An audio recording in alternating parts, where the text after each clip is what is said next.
Hi, I feel like I needed to vlog for a second while I have so many emotions going on right now. I have not vlogged in a long time. My son broke his femur, so I was trying to get him feeling better, and then we were trying to finish our remodel, which we did. Hallelujah. I just have a few more furniture pieces to refinish, and then we'll be done with that remodel. But everything else is done, which is glorious. And then we had my son's birthday party that I was planning and throwing, which is actually also my birthday, but I don't celebrate on his party time. So I just had a lot going on that I wanted to get out of the way. So I kind of put vlogging on hold. However, during this time, it's been, I don't know, 2 months now that I've been going back to the gym. So adjusting to gym life has been, the first 2 weeks I would say was really hard for me. Sorry guys, I have cold sores, but I really felt like I needed to vlog my thoughts real fast while I'm driving to pick up my son from school. So I went back to the gym, and I've been doing water aerobics and also the bicycle and some free weights. Just trying to build some muscle. Muscle helps higher progesterone levels. So if you are struggling with progesterone, ladies out there, lift some weights, because I guess building muscle helps higher your progesterone. And exercising in general is good for you.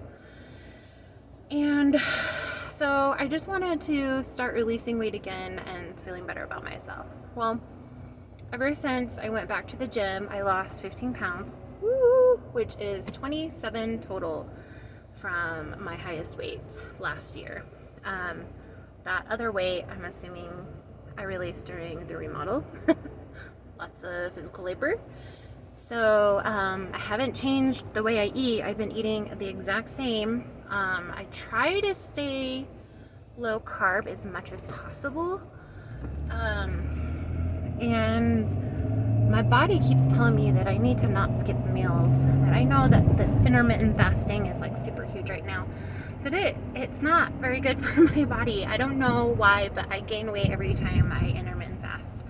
So I've been I'm trying to be self-conscious about, not self-conscious, self-aware, I don't know what the word I'm looking for, conscientious of making sure I get breakfast in, which has been my protein shakes. Hey, it's breakfast. It's some kind of nutrient so that my body has something to work with. Anyway, so we're down 27 pounds. I was 350 at my highest weight last year, which is ridiculous for me because I started this help figuring out what's going on with me journey. I weighed 322 and I lost 20 pounds and then I gained 50 because my doctor told me to try intermittent fasting again. Yeah, that doesn't work for me.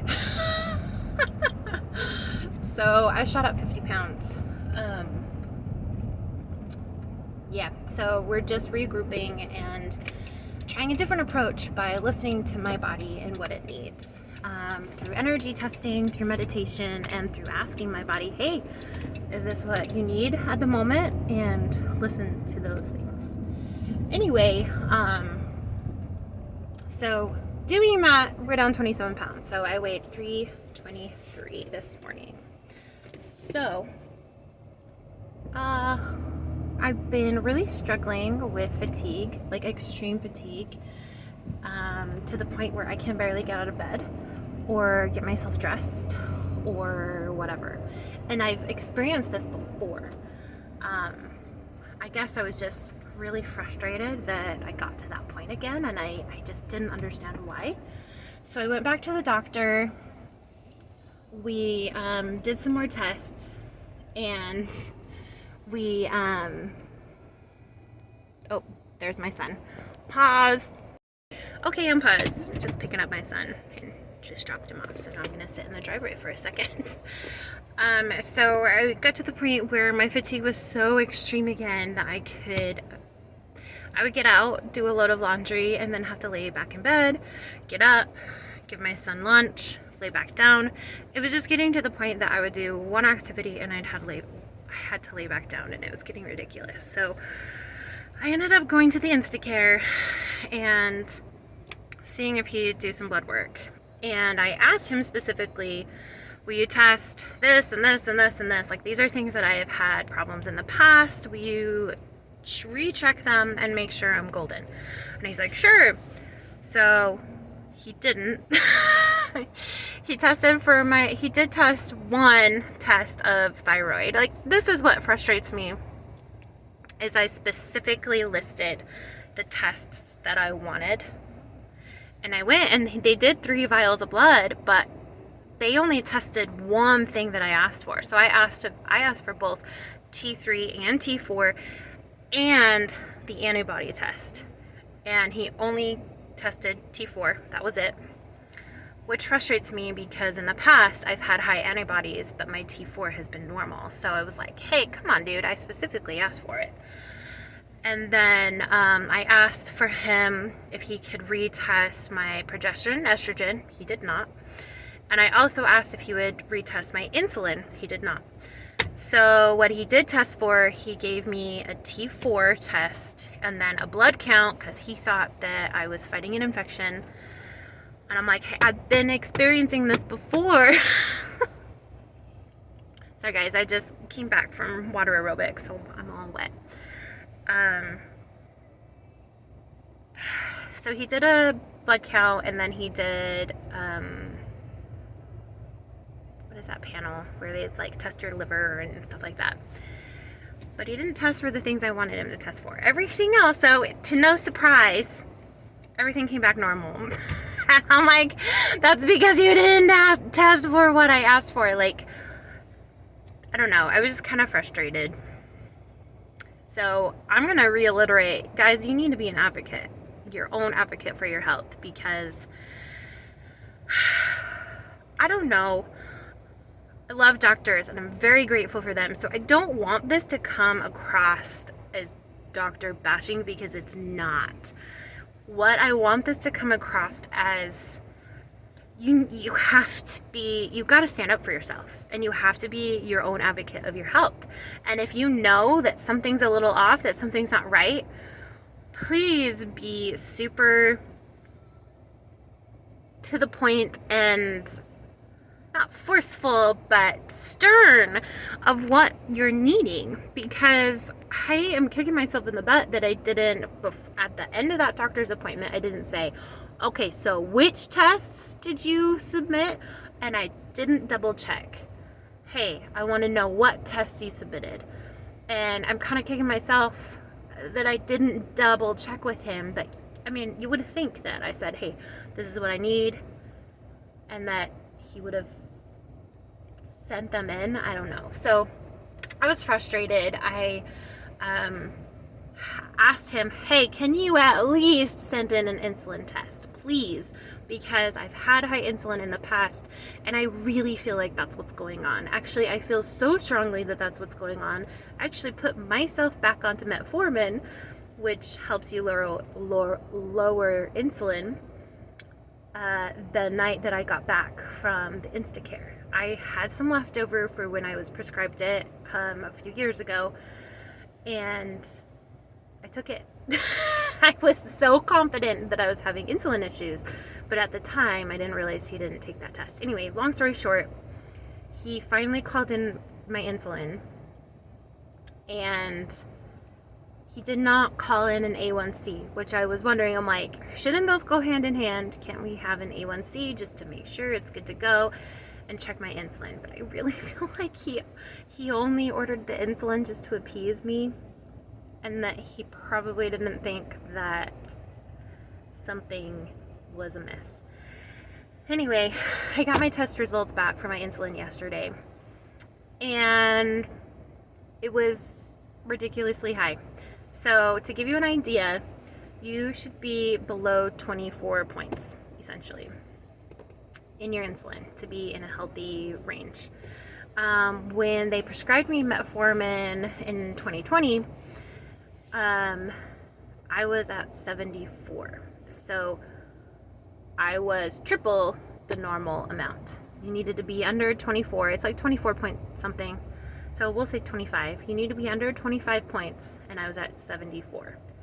So the nurse practitioner at the time who found it, which by the way, she was amazing. So I don't want you to feel like I was doctor bashing, because I'm really not. It's just you need to be thorough with your doctor when you go in for your checkups. But this other doctor I went through, she was thorough and amazing, and she found a lot of things going wrong with me.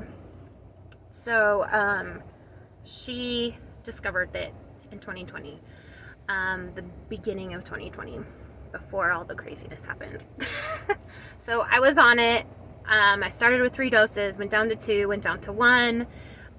Slowly getting better, feeling better, and then in January 2021, so this last January, I was retested and I was 21, so I was under the normal range. And so then that's when my OB's like, you're good to go, you can start trying for a child, good luck, let's see how the year goes. So now we're in October, and I just got my test results back of my insulin. Oh, mind you, before this, I stopped ovulating again, and it's been like 112 days since my last cycle. So something is amiss again, and I could feel it. I've been feeling crummy. Anyway, we've already established that. So my new insulin number was 234, I think, 30 something. 234, I think. I know it was 230 something. 234. Like, the normal is under 25, remember? And it was sky high. So clearly my insulin is amiss. Now, my doctor, who now sees it, he's like, oh, maybe we should do an A1C test as well. Yes. This is what I've been trying to tell you. So I've just been frustrated. I'm not even going to touch the other things I wanted tested. I actually have an OB appointment in like 2 weeks. So I'm going to ask her to finish the tests that I wanted done. But it's just like, it's just frustrating because sometimes you're not heard. You need to be heard. And I just really felt like I needed to get on here and say, hey, be thorough with your doctor. And if your doctor is not going to work with you, then get a new one. Because there are some really amazing doctors out there. Now, this gentleman that we're talking about, I think he's young, he's new. So I think there's a lot of growth there. And I'm hoping that, he might have learned from this experience.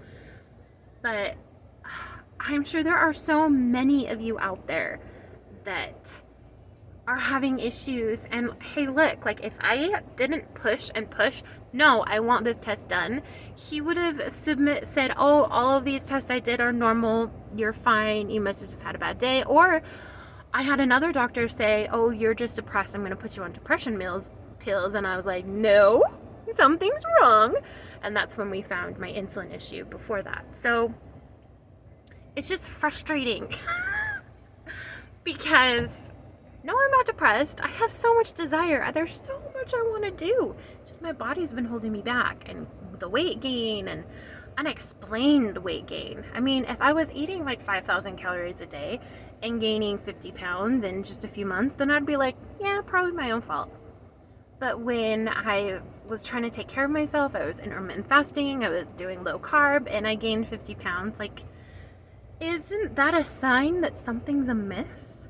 Well, come to find out that high insulin, you shouldn't go longer than 5 hours without eating on your awake hours, because it messes with it. Like you go up and down, and makes you gain weight and it gives you high blood pressure and blah, blah, blah, blah, blah, blah, blah. There's so much that goes along with it. So where we're at right now, very high insulin. I've self-medicated myself with metformin. I still haven't heard from this doctor yet.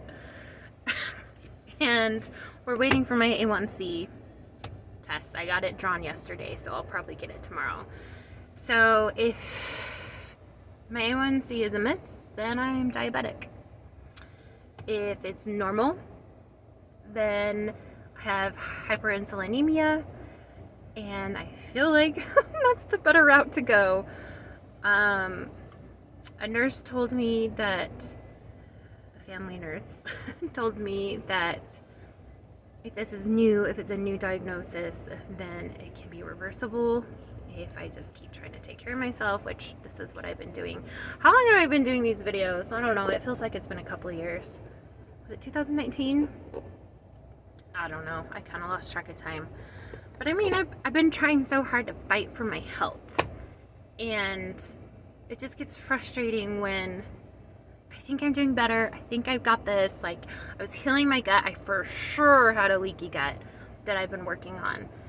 And so I guess I've just been so confused from January when I was 21 insulin to now 234 insulin. What has happened in there to really mess me up?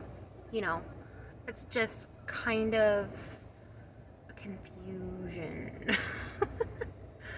But that's where we're at now. I have so much footage, you guys. I just have not gotten around to doing videos. I apologize. I started that new obese and trying to stay active. I'm trying to, those of us who are obese, I was trying to get rid of that negative connotation. I mean, yes, it's not good to be obese, of course, but you know, people say, oh, I'm obese. No, I don't want to say that word. I'm fluffy, or I'm plump, or I don't know. There's so many different words, but it's fine. I'm obese. I know it. I'm trying to get my health back. I'm trying to take care of myself. So I'm just trying to make that word not so negative, even though it's not healthy. At least it's just is what it is, to accept it, and let's try to do something about it. That was kind of my goal of that new video line. I only did one video, but I have so much footage.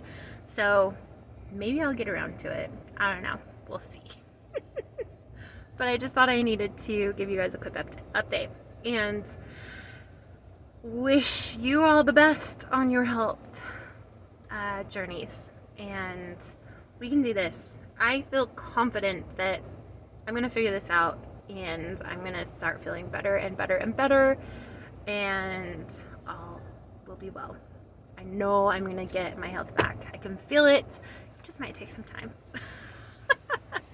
Anyway, thank you so much for watching. If you made it through the whole video, thank you so much for your love and support, and I'll talk to you next time.